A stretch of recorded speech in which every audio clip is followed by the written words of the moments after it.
There's a moment that every leader knows, though few can name it precisely, but something happens. It happens when a conversation goes sideways or maybe a decision as a leader gets undermined. A colleague could say something that lands wrong.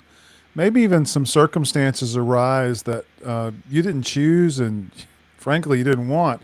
And in the fraction of a second that follows, something takes over. Not a decision, but a reaction. It's something automatic. It feels preloaded. And it's when you seem to be running on a script that was written long before the moment got here. And afterward, if you're honest, you wonder, was that actually me saying what I said? Or was it something responding through me? Maybe something formed by old experiences, old wounds, old habits, something that doesn't necessarily reflect the person you've decided to be. And the distance between those two things, the automatic reaction and the chosen response, isn't just a psychological phenomenon. It really is the territory where genuine leadership is either built or forfeited. And learning to live in that distance, to expand it, to operate from within it rather than collapsing it in a moment of impulse, is the most foundational leadership skill there is. And that is what this episode is about. And it's all right here, right now, and only on the Five Gifts podcast.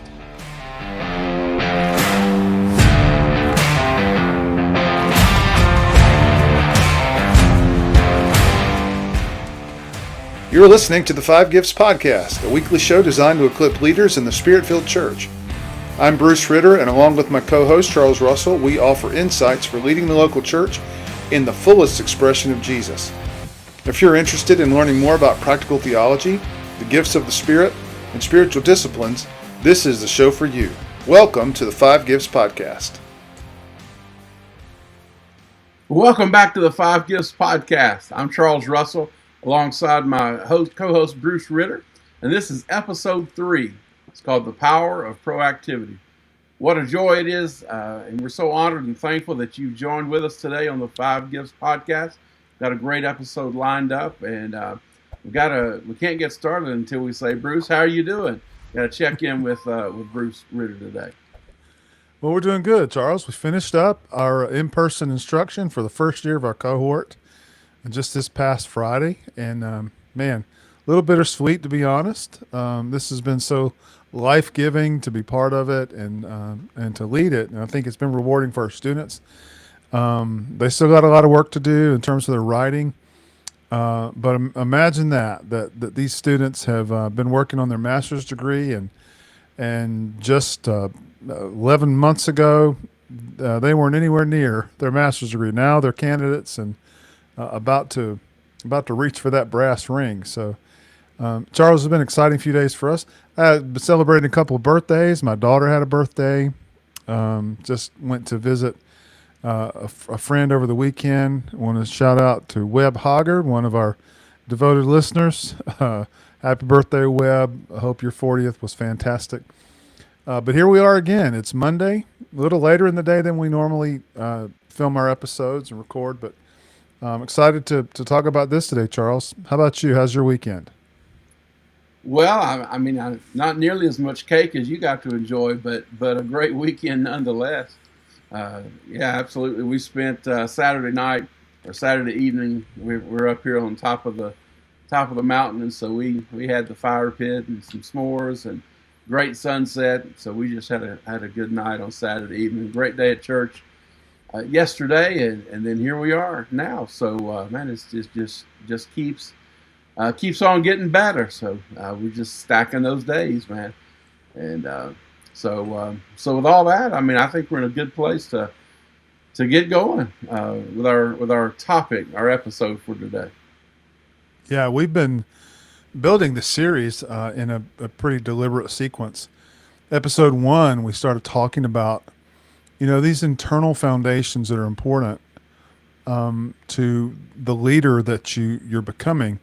And episode 1 established the governing premise that a real lasting transformation follows an inside-out process. It doesn't go any other direction. It's always inside out. It begins with character, your paradigms, that you begin to look at the world around you. You look at your context. We talked about motives and kind of work from outward, or whether work from the inside again outward. There and really, there's no technique or system or strategy that can compensate for an unstable interior foundation. I believe last week we went deeper into the specific mechanism that makes transformation possible, or in some cases, impossible. Again, talking about those mental maps, again, those paradigms that we look through and interpret the things that we see. We talked about the social mirror. We're going to talk about that a little bit more today. That fixed growth orientations toward potential, and the what we might call the Pygmalion effect, the way our deepest desires about others can shape what we expect and elicit from them. Well, we've covered a lot of ground in the last few weeks, and so today we're going to press on, and as we arrive at what might be the most practically significant concept in this entire series, and that's proactivity. Not in the motivational sense, the encouragement to take initiative, to be a self starter, to move beyond, or to move before you're pushed, but in a more precise and maybe even more demanding sense.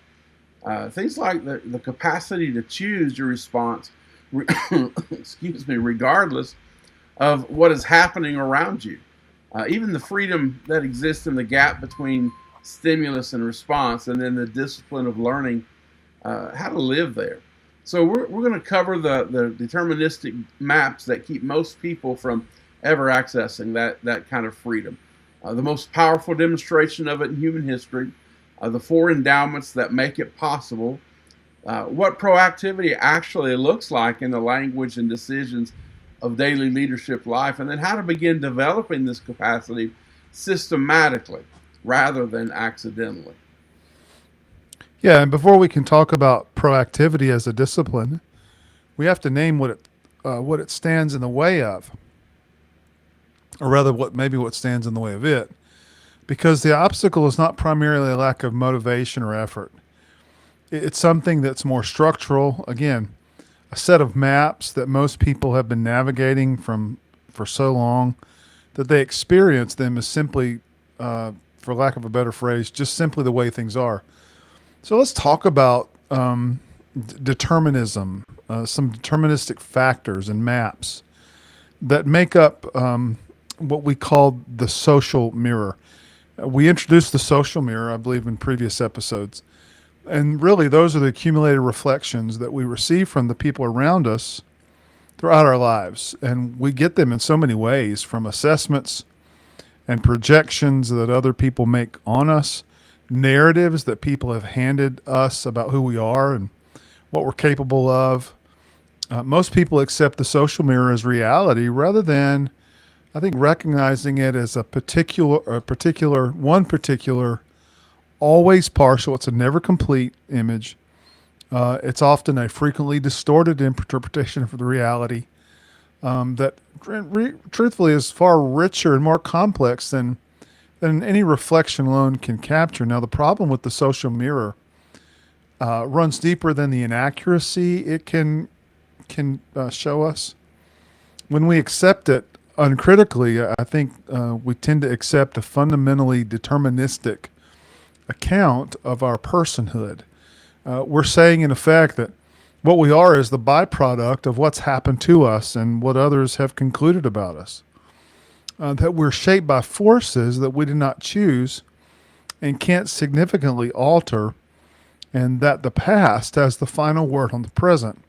Now, that's very important because the more powerful those definitions, the more compelling that image is, that you accept, can be a tremendously limiting factor in your own growth. And that determinism shows up in three specific forms.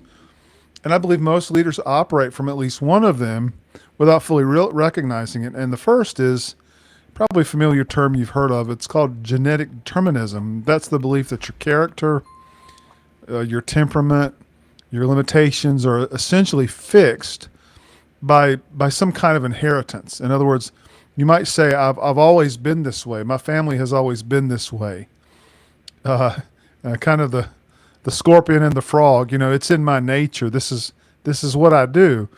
And so the map, again, that kind of map hands authorship of your inner life to DNA, the factors that were formative in your life, and even those ancestors who are not in the room, you can't even argue with them. So that's what we call genetic determinism. The second is I don't want you to get the definition mixed up here. It's going to sound really woo woo, but it's what we call psychic determinism. That's the belief that you have some emotional scripting, for lack of a better word. It's formed by your earliest experiences of reward, punishment, approval, rejection, those things that determine your responses. And the leader who cannot give critical feedback because some of the early experiences encoded the message that you believe about yourself, well, that conflict is dangerous. And the person who cannot receive affirmation without deflecting because some early experiences made being a vulnerable person feel kind of unsafe. Listen, those are real patterns. And that deterministic map gives you the feel that whatever is psychically deterministic from those circumstances in your life, it can feel permanent. And so it's important to remember, though, that the inside-out approach says that they're not permanent. These are things that we can overcome. A third factor in determinism is what we may call environmental determinism. And that really is the belief that your circumstances are responsible for your outcomes. Like you might have the difficult colleague, the underfunded organization, the unsupportive leadership above you, the economy, the culture, the size of your church. These are real factors, and they do have genuine influence. The deterministic gap, however, or rather map, will say it's a final authority. But again, the inside-out approach says that final authority belongs somewhere else entirely.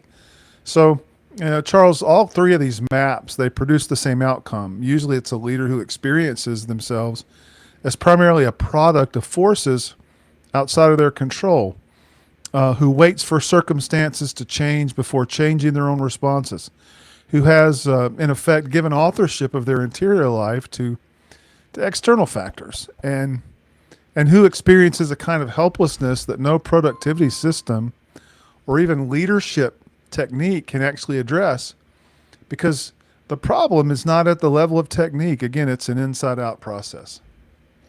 As powerful as those deterministic maps can be, there's an even greater power that we have to overcome and not be overly influenced by them. It has to do with your freedom to choose. Commercial pilots are trained for one of the most dangerous conditions they can face, flying through dense clouds. And when visibility disappears, something unsettling happens. A pilot's senses can begin to betray them.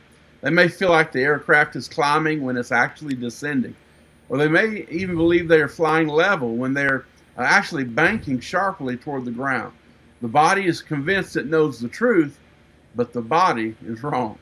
That's why pilots spend countless hours learning a discipline that can save their lives. They're taught to trust the instruments over their instincts.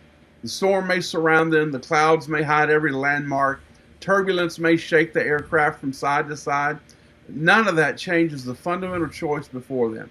Will they surrender to the confusion of the moment, or will they deliberately trust what is true? The weather controls their environment, but it does not control their response. You see, a skilled pilot can't command the clouds to part or the storm to stop, but he has a powerful freedom. He can choose where he fixes his attention.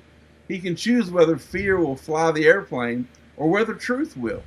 And that's more than an aviation lesson. It's a picture of the freedom that we have in life. You see, life has a way of surrounding us with clouds. Things like disappointment, loss, criticism, failure, unexpected suffering. And even in those moments, our emotions often tell us stories that are not true. They tell us we are defeated, we're abandoned, we're trapped, or even that our circumstances have already determined who we will become. But human beings possess a remarkable capacity. We can step back from our immediate experience. We can examine what we're feeling without being ruled by it. We can choose to orient our lives around convictions rather than impulses, values rather than circumstances, and truth rather than fear. Spiritual formation is, in many ways, is learning to fly by the right instruments. It's learning that circumstances are real, but they are not ultimate. So emotions are important, but they're not infallible. The storm may shape the environment around us, but it doesn't have the final word about the kind of person we become. If a pilot can learn to trust the instruments when every instinct is telling him otherwise, then you and I can learn to anchor ourselves in deeper truths when life disappears into the clouds. That's really well said, Charles. The pilot's response as a way of dealing with some of those factors that we think of in terms of our leadership when we encounter difficulty.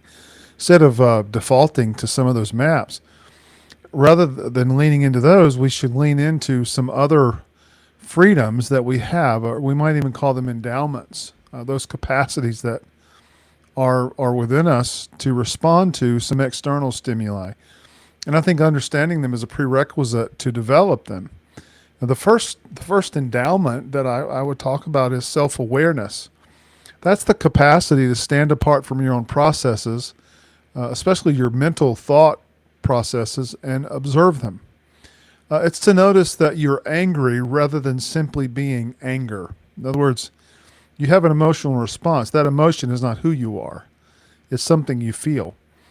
To recognize that you're operating from a particular paradigm rather than simply living inside it as if it were reality.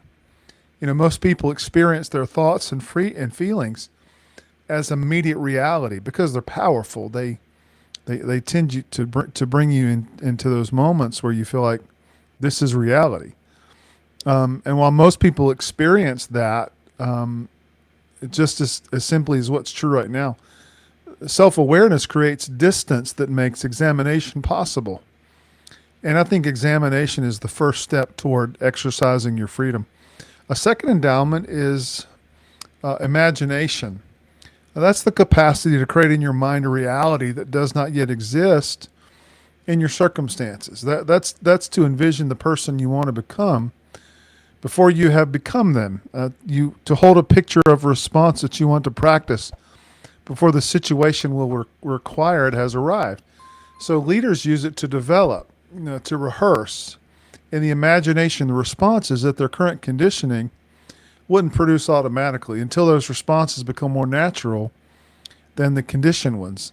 A third one is the endowment of your conscience, the internal sense of what's right and true and what aligns with the principles that you have examined and chosen to live by, independent of what is convenient or socially approved in any given moment. Conscience really is the compass that keeps proactivity from becoming mere willfulness. It's what distinguishes a person who chooses their response from a person who is simply impulsive in a more deliberate direction. The leader whose choices are anchored in conscience really becomes the leader whose integrity holds under pressure because the standard they're measuring themselves against is not external approval, but it is that internal alignment. And I would say the fourth gift that you have when it comes to exercising your freedom is independent will. That's the capacity to act from your self-awareness, your imagination, your conscience, even when every other force in the situation is pulling you toward a different response. This is really the endowment that closes the gap between knowing what you should do and actually doing it.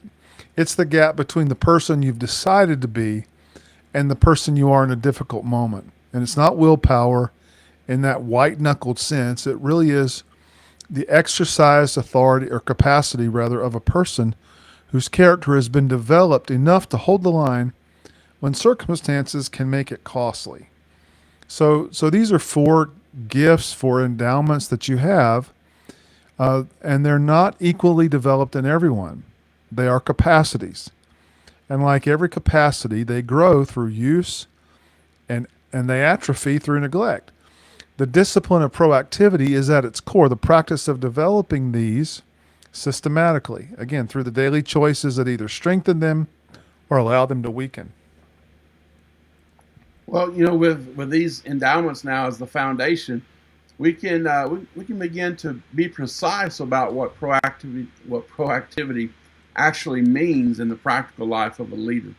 Because the word is used so loosely in leadership culture that it has lost a lot of its actual content. So proactivity, in its precise meaning, is the realization that you are responsible, not just capable of responding, but responsible for your response. That the quality of your leadership, your relationships, your inner life, it's not primarily a function of what happens to you, but of what you do with what happens to you. That your life is a product of conscious choices made from values rather than automatic reactions driven by feelings and conditioning. The metaphor of carrying your own weather is useful here. So, reactive people are driven by the social weather around them.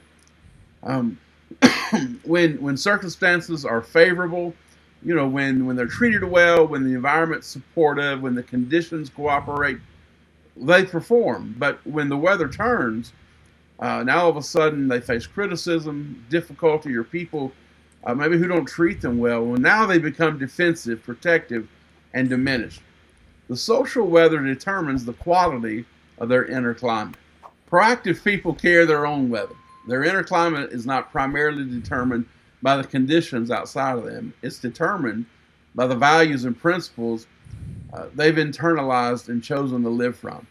Eleanor Roosevelt's observation is precise here. No one can hurt you without your consent. Not because hurtful things do not happen, but because the meaning you assign to them and the response you choose in the face of them remains yours. This doesn't mean emotional suppression. It doesn't mean performing contentment in the face of genuine pain. It does mean refusing to outsource your inner life to your circumstances.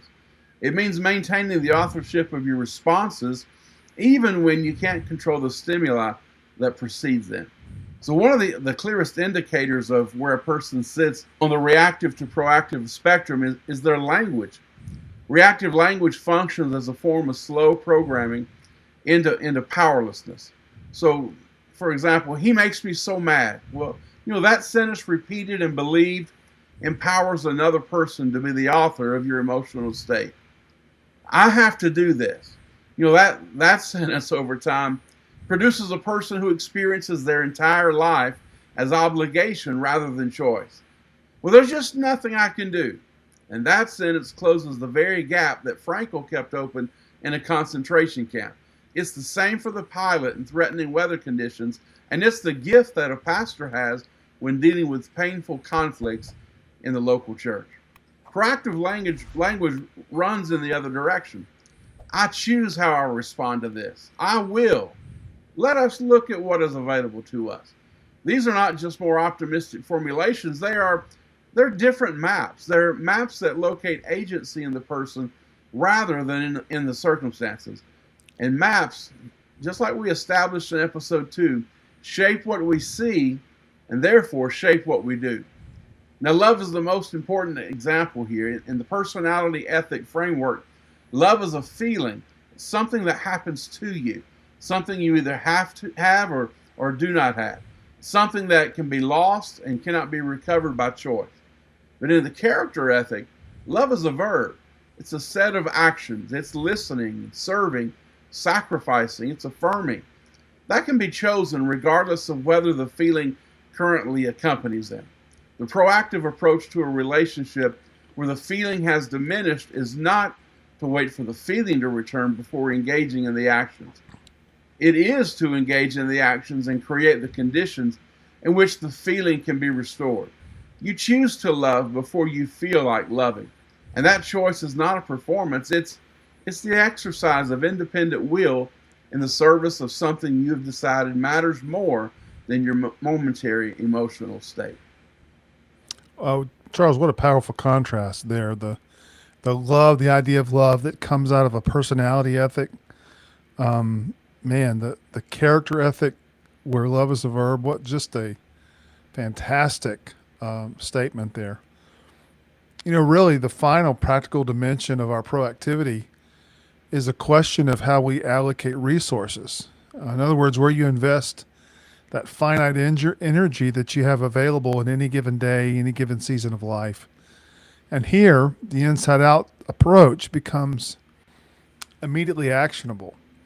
Every situation that you face can be mapped onto two concentric circles. You might think of the outer circle as the circle of concern. And the circle of concern contains everything that affects you and that you care about. The economy, other people's behavior, your organizational history. These decisions being made above you. It can include the culture around you. Again, these are real. They matter, and most of them are largely outside of your direct control. So that's the outer circle, the circle of concern. The inner circle is the circle of influence, and that contains everything that can actually affect you.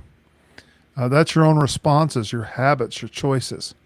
That's the quality of your work and your relationships. That's your character. It's the way you show up to lead, the way you show up to get the work done. It's the way you show up for people. The specific contributions you're positioned to make. And the circle is smaller than the circle of concern. But understand, this is where your actual agency lives. Reactive leaders are going to invest their energy in the circle of concern. They spend their focus analyzing what others are doing wrong, worrying about factors they cannot control, and building cases for why their circumstances are responsible for their outcomes. And here's the precise and predictable consequence of that investment. The circle of influence actually shrinks because the energy they could have been building genuine capacity and genuine influence is being consumed by futility and helplessness about the things that are outside your reach. Now, proactive leaders invest their energy in the circle of influence. They're not indifferent to the circle of concern. They're simply disciplined about where they direct their effort. They focus on what they can actually impact. And the consequences of that investment are equally precise. The circle of influence expands because genuine investment in what you can control builds the character, it builds your credibility, and it builds your capacity that eventually extends your reach into areas that were previously beyond it. Now, the diagnostic that makes this operational is the one we keep returning to throughout this series. Whenever you find yourself thinking that the problem is out there in the difficult colleague, the unsupportive organization, the size of your church, the impossible circumstance, notice that thought. Not to dismiss the difficulty, but to recognize that as long as the problem is located entirely outside of you, then the solution is outside of you. And you will wait indefinitely for a change that only you can make. The inside out move is to ask a simple question. Given everything I can't control about this situation, what's within my reach? What response is available to me that genuinely is mine to make? And then invest your energy there. Charles, I'm thinking about a passage of scripture we just read from the Message.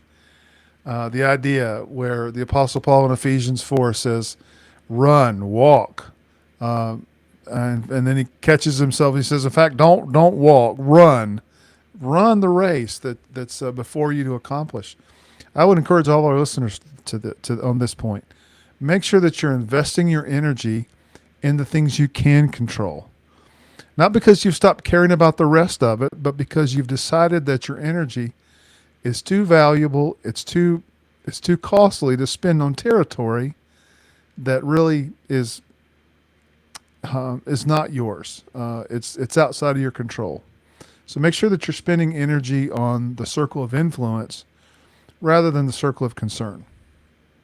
Yeah, absolutely. I couldn't agree anymore. So let me just close with something practical and something personal, if I can. The practical first. A 30-day discipline built around three specific commitments, not as a program to complete, but really as a laboratory for delivering the capacity that we've been describing. So for the first week, monitor your language without correcting it. Just listen. Notice every time, or notice every instant rather, of reactive framing. Every I can't, or every I have to, every he or she makes me, or every there's just nothing I can do. Write it down if it helps, but you can't examine what you've never looked at directly. So the language audit will show you with more clarity, probably than almost anything else, where you're currently locating agency. Then for the second and third weeks, identify one recurring situation where your conditioning runs faster than your choice. A specific context, a specific relationship, a specific kind of pressure where you're consistently, you respond from impulse rather than from values. So before that situation arrives again, spend some time in the gap. Imagine the situation in detail. Imagine a response that comes from your conscience and your independent will rather than from your conditioning. Practice it in your imagination before you need it in reality, because the gap is a muscle, and it's built in the moments before it's tested, not only in the moments when it's required. Then for the full 30 days, make one small specific commitment to yourself each week and keep it. Not a large commitment, a small one, chosen deliberately and honored completely. Because the capacity to keep a large promise is built by the repeated practice of keeping small ones. And a leader who can't keep promises to themselves will eventually struggle to keep them to others. Yeah, and here's a question from this episode that I think it's worth sitting with and thinking through it. Be intentional about it. Before you move on to the next thing, where in your life are you currently giving the authorship of your responses to something outside of yourself? Not because you chose to, but because the deterministic map has been running for so long and so quietly that it can feel simply like the way things are. Remember, the gap between stimulus and response is always there. It's available to you wherever you are. The question is not whether you have it, the question is whether you're going to learn to live in it. And that's the work of proactivity. And it's the foundation on which every other development in this series is going to be built. Absolutely. If you want a guide for this process, if you want to engage the interior work of leadership with someone walking alongside you, then connect with us at charlesrusselltraining.com, charlesrussellministries.com. Bruce is at coachingcardia.com. We would love to journey with you in this process. We offer spiritual life coaching, leadership development for people who are ready to stop being passengers in a script someone else wrote and start becoming the architect of your own character in life. Well, next episode, we move from the power of proactivity to the power of vision, what it means to begin with the end in mind, to orient every decision and every investment of energy toward a clear, examined, values-driven picture of what you ultimately want your life to have been. Because the proactive capacity we have been building today needs a direction to move in. And that direction has to be chosen clearly, specifically, and with full awareness of what it will cost and what it will mean. So we'll see you next time right here on the 5 Gifts Podcast. You've been listening to the 5 Gifts Podcast. If you would like to take the next step as a spiritual leader, we invite you to visit either of our websites or contact us for leadership coaching. We can help you reach the next level in your own growth and leadership. We provide leadership, spiritual gift, and personality assessments that give you a better grasp of your leadership style. And we also create a customized growth plan that empowers you to reach your full kingdom potential. We can't wait to hear from you.